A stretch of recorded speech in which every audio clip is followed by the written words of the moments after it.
My brother's voice cut through the ballroom, sharp, deliberate, like he'd been saving it up all night. Everyone, this is my sister. He paused for effect. No real job, no future, just a manual laborer who plays in dirt. 200 people in designer suits turned to look at me. Champagne flutes paused mid-air. Someone actually gasped. And there I stood, my nicest outfit, the silk blouse I had bought specifically for this night, feeling the heat rise to my cheeks as laughter moved through that crowd like a slow wave. My brother raised his glass with a smirk. His own sister, at his own merger celebration, in front of everyone who mattered to him. And the worst part? My mother smiled. Not a big smile, just that tight little expression she always wore when Gregory put me in my place, like she agreed but was too polite to say it herself. Let me back up. My name is Callie Marsh. I'm 34 years old, and according to my family, I'm the failure who digs ditches for a living. Here's what they don't know. I own Marsh and Ground Landscape Architecture, 47 employees across 3 states. Last year, we cleared $11 million in revenue. This year, we just landed a $4.2 million contract with the city for the downtown riverfront restoration project. My company has been featured in Architectural Digest twice. We won a National Design Award for the Linden Park restoration. But sure, I'm just the stinky sister who plays in dirt. I never told my family any of this. Not the money, not the awards, not the fact that my weekly payroll alone is $47,000. I had this naive idea that they would eventually see me for who I am, without a price tag attached. That maybe, just maybe, they would love their daughter and sister without needing to know my net worth first. That was my mistake, not theirs, mine. Gregory is 38, 4 years older than me, 400 years more arrogant. He works in finance, which in our family basically means he walks on water. Mom has been calling her little success story since his first internship at 22. Every Thanksgiving, every Christmas, every random Tuesday phone call somehow circles back to Gregory's latest promotion, Gregory's new car, Gregory's important clients. And me? Oh, Callie's still doing her little gardening thing. It's not gardening, Mom. I've told her that approximately 7,000 times. I'm a licensed landscape architect. I design outdoor spaces, manage construction projects, run a company with a fleet of equipment worth more than Gregory's house. That's nice, honey, but when are you gonna get a real job? I stopped trying to explain years ago. That was mistake number 2. Gregory called me 3 weeks before his big merger party. He said he wanted me there. That should have been my first warning. Gregory never wants me anywhere. What he said when he called, and what I walked into the ballroom to find, I never saw it coming. Not like this. Gregory called me 3 weeks before the party. Said he wanted me there. His exact words were memorable. "Listen, Callie, this is a really important night for me. There will be serious people there, so maybe don't talk too much about your ditch digging business, okay? I don't need you embarrassing me." I should have said no. I should have told him exactly where he could put that invitation. But here's my fatal flaw. I actually love my brother. Somewhere underneath all his arrogance is the kid I used to build blanket forts with, the teenager who taught me to drive, the person I believed would always have my back. So I said yes. I spent 3 days finding the right outfit. Not too fancy, Gregory would mock me for trying too hard. Not too casual, then I'd be the slob who couldn't dress properly. I settled on dark jeans, a cream silk blouse, the one pair of heels I own that don't make me want to cry after 20 minutes. When I walked into that ballroom, I actually felt hopeful. Maybe this would be different. Maybe Gregory would introduce me properly, and I could just be a person, talking to other people, without the usual performance of family shame. Then I saw the venue, and I almost laughed out loud. The Grand Meridian Hotel, specifically the newly renovated Grand Meridian Hotel, with its award-winning outdoor terrace, sustainable garden features, custom water installation. I should know. My company designed and built all of it. We finished that project 14 months ago. There's a bronze plaque by the fountain, Marsh and Ground, right there in the lobby. My brother had walked past it without a second glance. I grabbed a glass of champagne and found a quiet corner. That's when I spotted my mother making her entrance, heading straight for Gregory like a moth to a flame. She hugged him for a solid 30 seconds. When she finally noticed me, I got a brief wave and a look that said, "Don't cause problems tonight." "Hi, Mom. I'm fine. Thanks for asking. My business is thriving. I just hired 3 new project managers. But yes, let's definitely talk more about Gregory's suit." I was mentally drafting my exit when I felt a tap on my shoulder. Todd Brannon, my ex-boyfriend, the man who ended things 8 years ago because I was, and I quote, "going nowhere with that lawn mowing thing." The man who told me I had no ambition, would never amount to anything. He'd gotten a hair transplant since I last saw him. It looked like someone had glued a small, frightened animal to his forehead. But sure, I was the one who needed direction. "Callie," he said, like we were old friends. "Wow, you look exactly the same." "Thank you, Todd. You look different. Very different." He didn't catch the sarcasm. He never did. Turns out Todd was Gregory's potential investor. Of course he was, because this night wasn't already a disaster in slow motion. Then Gregory clinked his glass, pulled me toward him with one arm, that big rehearsed smile plastered across his face, and said it, in front of everyone. The room erupted. My mother smiled. Todd snorted champagne through his nose, which was honestly the only satisfying moment of the entire evening. And I stood there frozen, wondering how I had spent 34 years loving people who couldn't even pretend to respect me. But here's the thing about being underestimated your whole life. You learn to watch. You learn to wait. And across that ballroom, there was one person who wasn't laughing, an older gentleman in the corner, watching my brother with the focused attention of someone who already knew something everyone else didn't. Our eyes met. He raised his glass, and everything was about to change. The party continued around me like nothing had happened, because to them, nothing had. Gregory's little joke was already forgotten, just another moment of networking entertainment. But I could still feel the echo of it in my chest, that familiar weight, the family disappointment. Again. Vanessa materialized beside me like a designer-dressed ghost sensing wounded prey. My sister-in-law had perfected the art of the compliment that was actually a blade. "Oh, Callie," she cooed, looking me up and down. "Couldn't find anything nicer to wear? I mean, it's fine for you. Very practical." Vanessa was wearing a dress that probably cost more than my first work truck. Her hair styled in that complicated updo that requires 3 hours and a professional. She looked like she'd stepped out of a magazine, if that magazine was called Women Who Married for Status Monthly. "Thanks, Vanessa. I love your dress. Very tight." She couldn't tell if I was being nice. Vanessa never could figure me out. I've always considered that one of my greatest accomplishments. The next hour was a masterclass in social torture. Todd kept appearing wherever I went, making condescending comments about how I should really consider a career change before it was too late.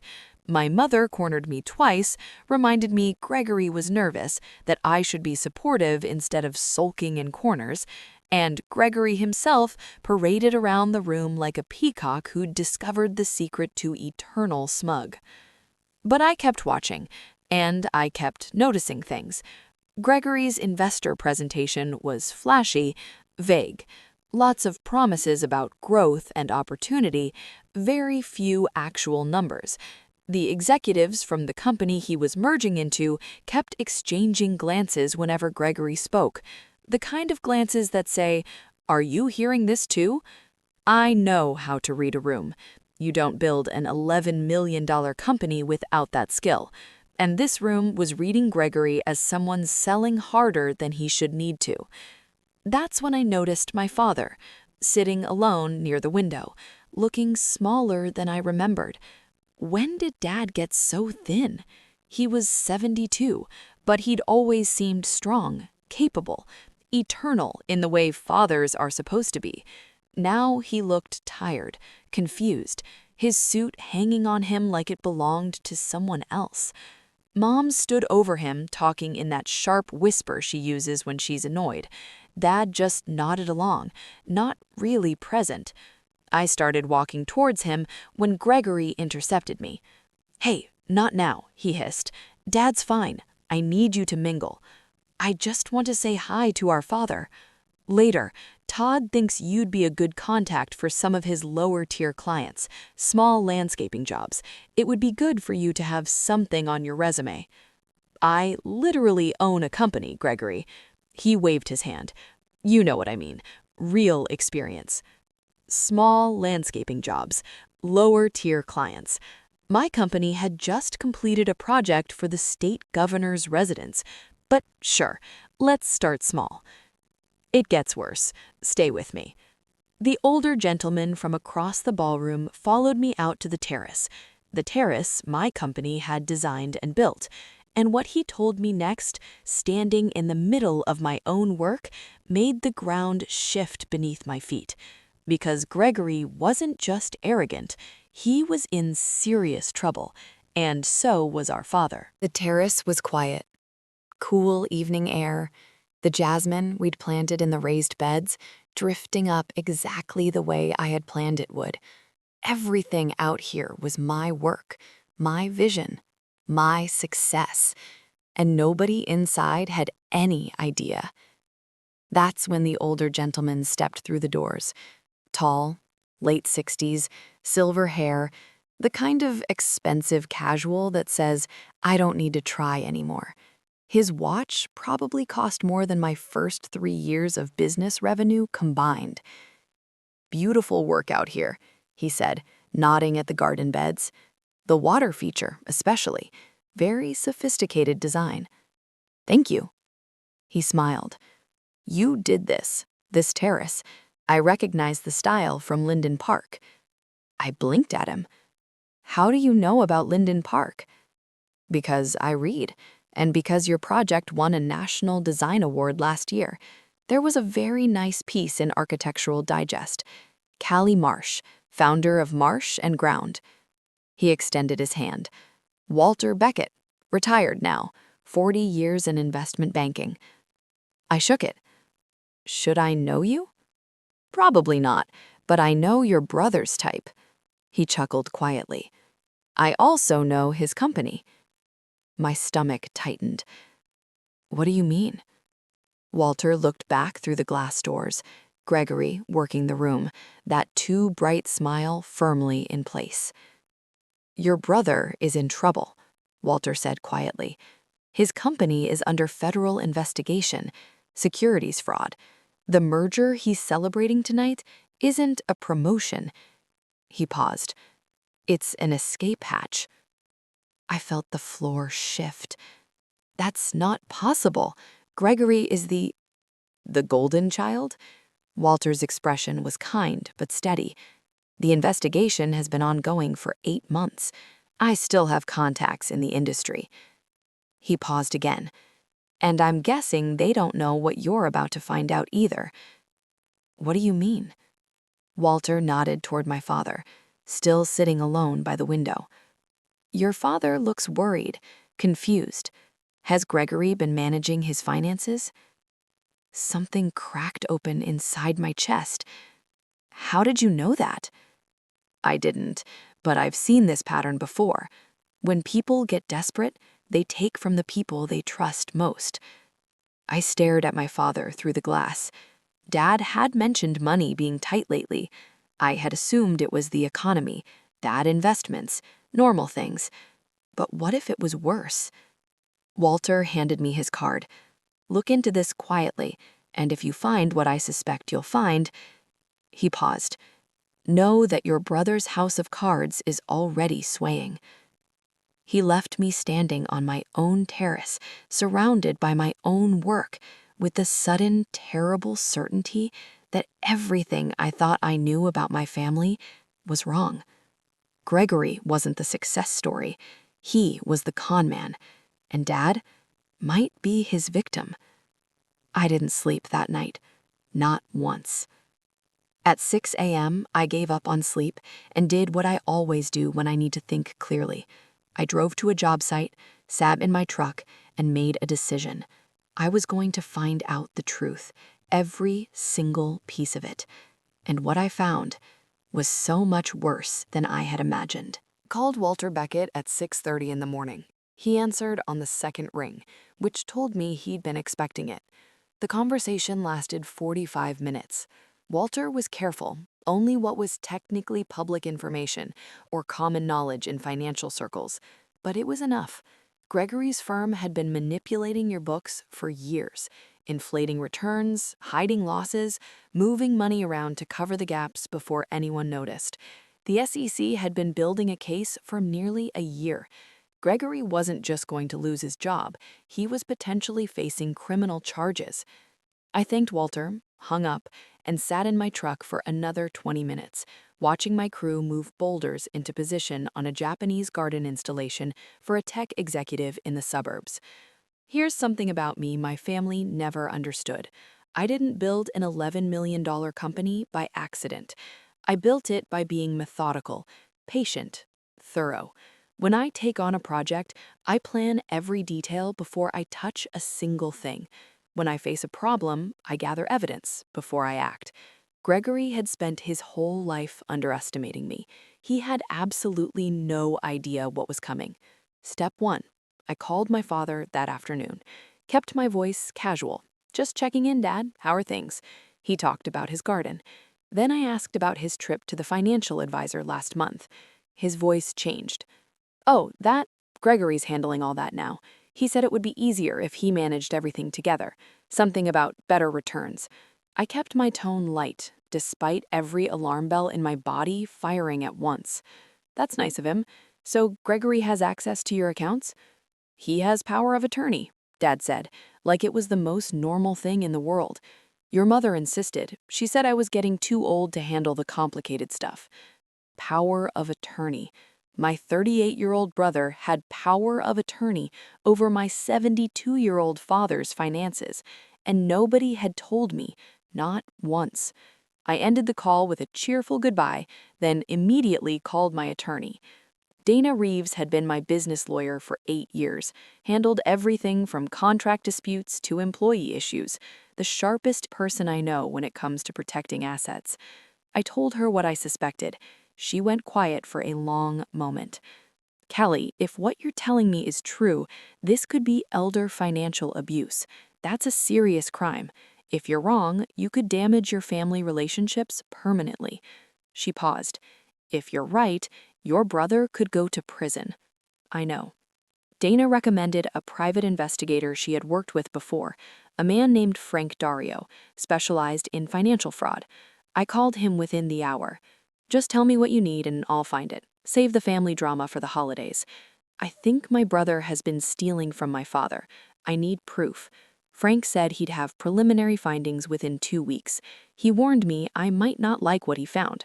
I'm prepared for that, I told him. I wasn't. Not really. 2 weeks later, Frank called with his report.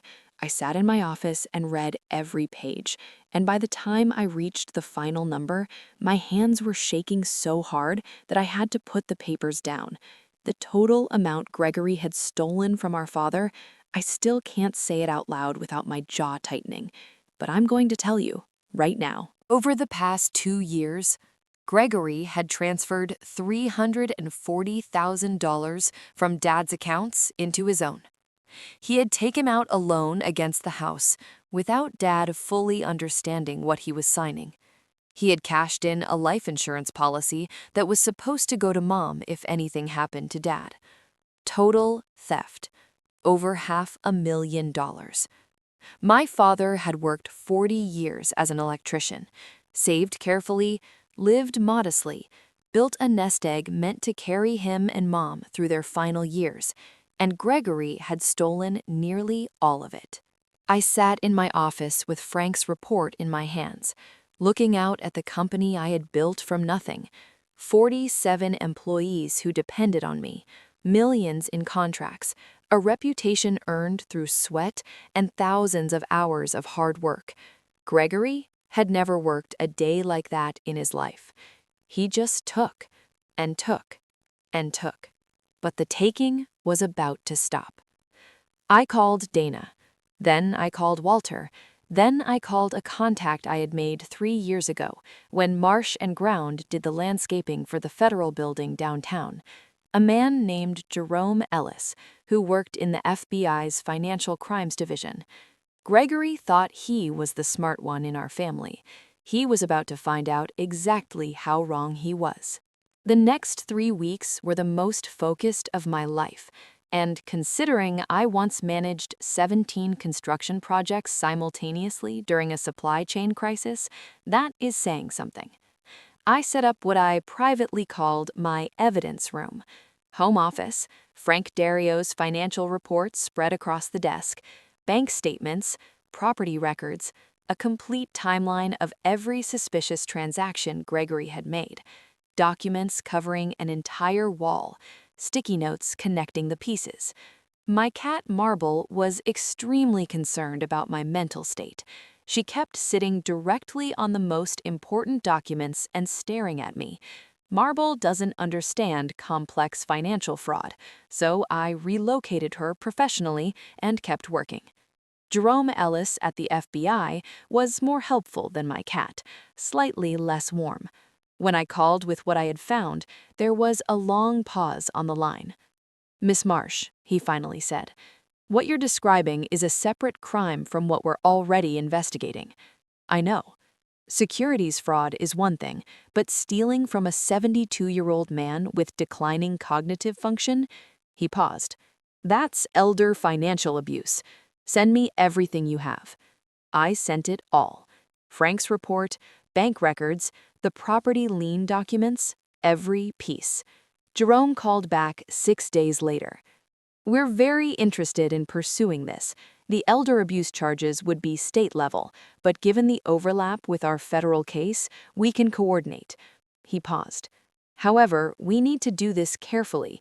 Your brother is already a person of interest. If he gets spooked and disappears, we lose everything. What do you need from me?"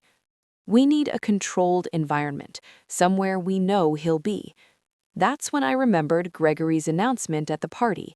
He was planning a family dinner next month, a celebration of his merger, new business partners in attendance. What if I told you exactly where he'll be, on a specific night, surrounded by every person he's trying to impress? Jerome was quiet for a moment. "Tell me more."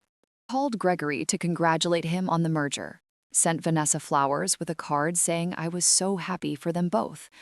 Called my mother and suggested we celebrate Gregory's success properly. Mom was suspicious immediately. "Since when do you care about Gregory's career?" "I've been thinking about what you said," I told her, nearly choking on my own words.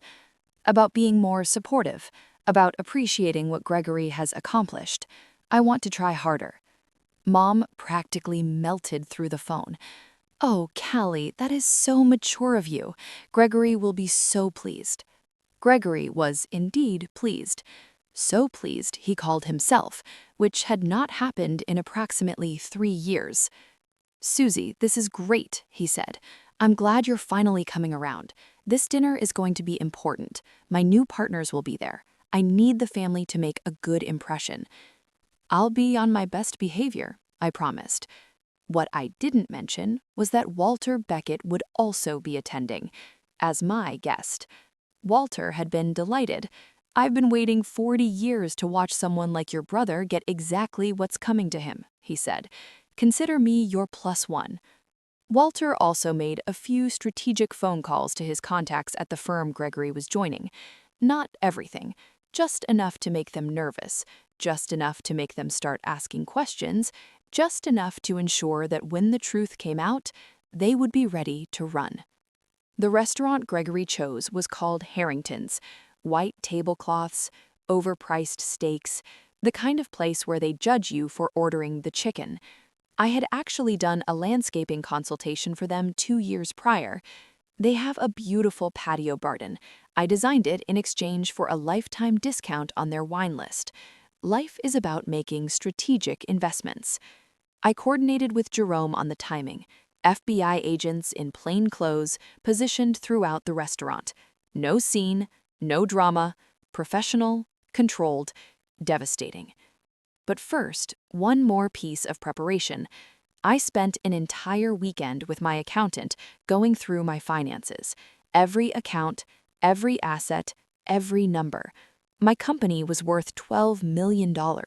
Personal savings, investments, and property totaled another $3 million. I was, by any reasonable measure, wealthy. I had never felt wealthy. I still drove my old truck, still wore work boots most days, still got dirt under my fingernails on a regular basis. Money had never been the point. Building something was the point. Creating something real out of raw materials and hard work. That was what mattered. But money was about to matter very much, because I was going to use mine to fix what Gregory had broken.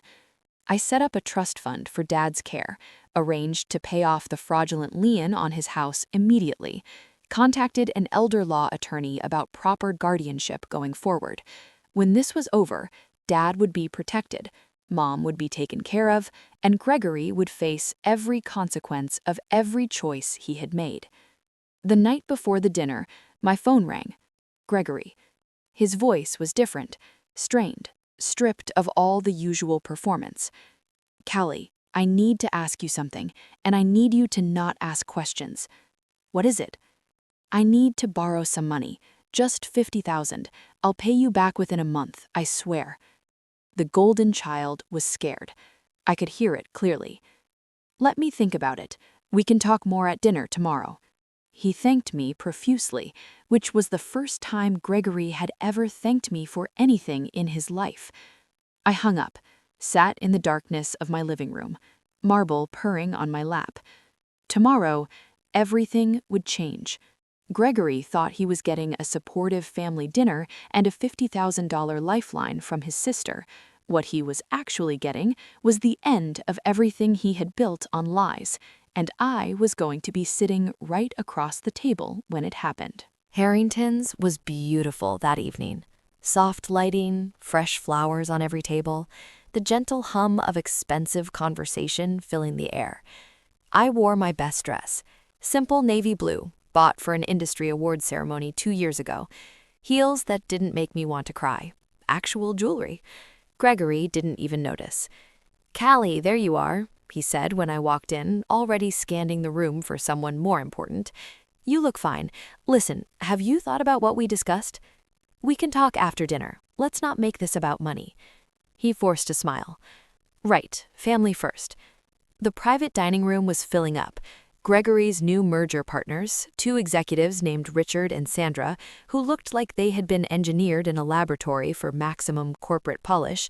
Vanessa, glittering in a dress that probably cost more than my first year of business revenue. Mom, regal and watchful.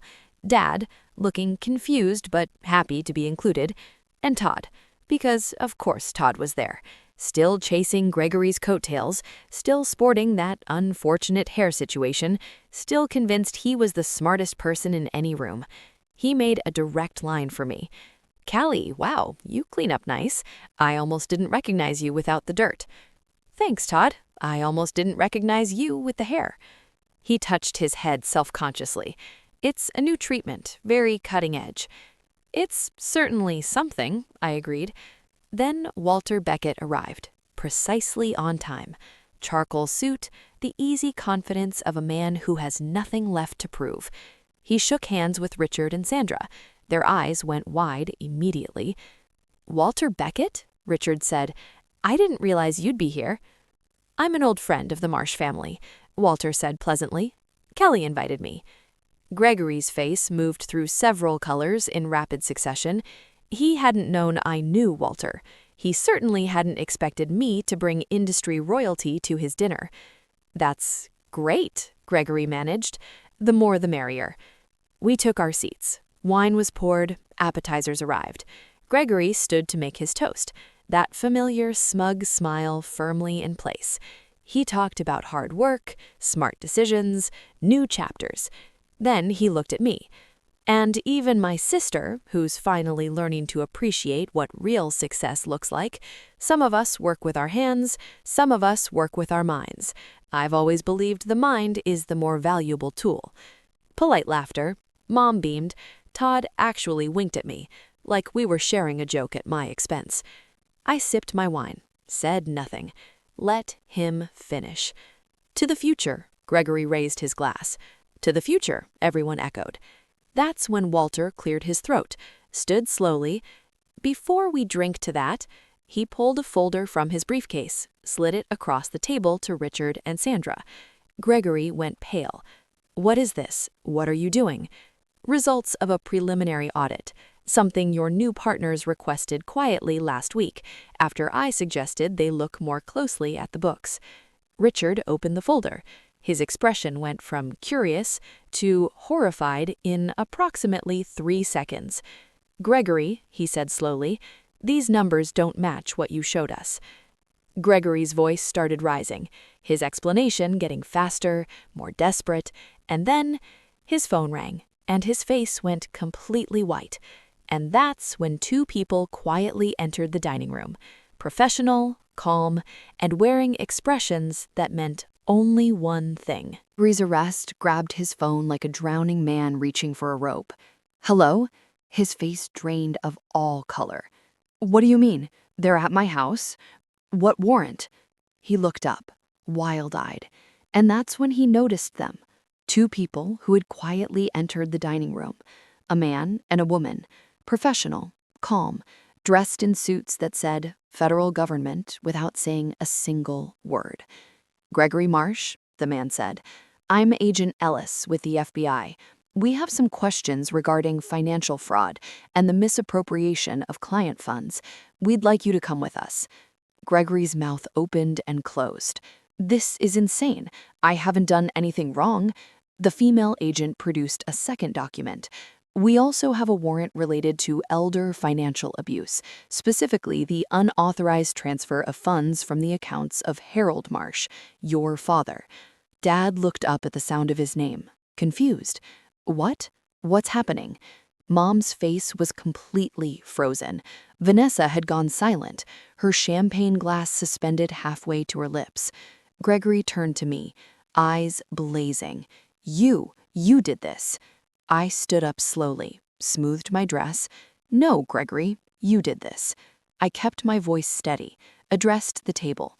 "My brother has stolen over $340,000 from my father over the past 2 years. He took out loans against Dad's house without his informed consent. He exploited our father's trust and his declining health while his company collapsed underneath him." I looked at Richard and Sandra. "Your merger would have been making you accessories to his fraud. Walter did you a favor." I looked at Mom. "You put him in charge of Dad's finances because you thought he was the successful one. You thought I was just the stinky sister with no real career." Then I looked at Gregory. "I own a company worth $12 million, 47 employees, a $4.2 million city contract, 2 features in Architectural Digest, a National Design Award." I paused. "And I never told you because I wanted you to love me for who I am, not what I'm worth." The room was absolutely silent. "But you didn't," I continued. "You humiliated me. You dismissed me. And worst of all, you stole from the man who spent 40 years working to give us a good life." Gregory's facade collapsed completely. "Collie, please, you have to tell them this is a misunderstanding." Agent Ellis stepped forward. "Sir, we need you to come with us now." As they led Gregory out of that dining room, he looked back at me one final time. The golden child mask completely gone. He just looked small, scared, like a man finally seeing exactly what he had become. I felt no triumph, no satisfaction, just a deep, weary sadness. And underneath it, relief. Because finally, after 34 years, the truth was out. Vanessa stood abruptly, nearly knocked over her chair, phone already in hand. "I need a lawyer," she said as she walked out, "and a divorce attorney." Todd sat frozen, mouth open. He had almost invested his money with Gregory. He had almost tied himself to a federal criminal. He looked at me like he was seeing me for the first time. You really own a $12 million company?" "Goodbye, Todd." I walked to my father, took his hand. He looked up at me with tears in his eyes. "Collie, I'm so sorry. I didn't know. I trusted him." "I know, Dad. It's not your fault." I squeezed his hand. "I'm going to take care of everything now." He looked at me for a long moment. "You were always the good one. I should have seen it." We sat there together while the chaos moved around us. Mom crying quietly, Richard and Sandra making hurried phone calls, Walter finishing his wine with the calm of a man who had watched many empires fall. Outside, Gregory was being helped into an unmarked car. His career, his reputation, his marriage, his freedom, all of it over. 1 month later, I stood on a construction site in the early morning light, watching my crew install the final water feature for the downtown riverfront project. The air smelled like fresh earth and possibility. My boots were muddy, my hands were dirty, and I had never felt more completely like myself. Gregory's arrest had made the local news. I refused every interview request. The federal charges for securities fraud were proceeding alongside the state charges for elder financial abuse. His assets were frozen. His former company collapsed entirely. The merger, dead. Vanessa filed for divorce 48 hours after dinner. Todd had called me twice, increasingly desperate voicemails about how he had always believed in me. Maybe we could get coffee sometime. I deleted both without responding. Some bridges aren't worth rebuilding. They're worth watching from a safe distance with a nice glass of wine. The money Gregory stole from Dad was being recovered through the legal process, but I didn't wait. I paid off the fraudulent lien on my parents' house immediately, set up a trust for Dad's care, hired a part-time caregiver to help Mom manage. Dad's cognitive decline was real, but he was doing better now. The financial confusion was gone. The stress lifted. He spent most days in his garden, puttering around with his tomato plants, calling me occasionally to talk about nothing in particular. Those calls became the best part of my week. My phone buzzed. Text from my foreman. The water feature was ready for its final test. I walked over to the control panel, flipped the switch. Water shot up in perfect arcs, catching the morning sunlight, creating tiny rainbows in the mist. My crew cheered. A few of them clapped me on the back. This was what I had built. Not just fountains and gardens, a company full of people who trusted me, projects that would last for decades, beauty created from raw materials and hard work, and a stubborn refusal to disappear. Gregory spent his career shuffling numbers across spreadsheets, creating nothing, building nothing, helping no one. And in the end, he lost everything. I had spent my career getting dirt under my fingernails, creating spaces that brought people genuine joy, building something real, and in the end, I had everything that mattered. My phone rang. New client, a $3 million commercial project. I looked down at my muddy boots, my calloused hands, my crew celebrating in the morning light. Some people spend so much time looking down on others, they never notice they're standing on quicksand. I answered with a smile. "This is Callie Marsh. How can I help you?" If you've ever been the one they underestimated, the one they laughed at, the one who kept building anyway, I see you. The numbers always tell the truth in the end, even when the people around you won't. Another story is already on your screen right now. Click it. I'll see you there.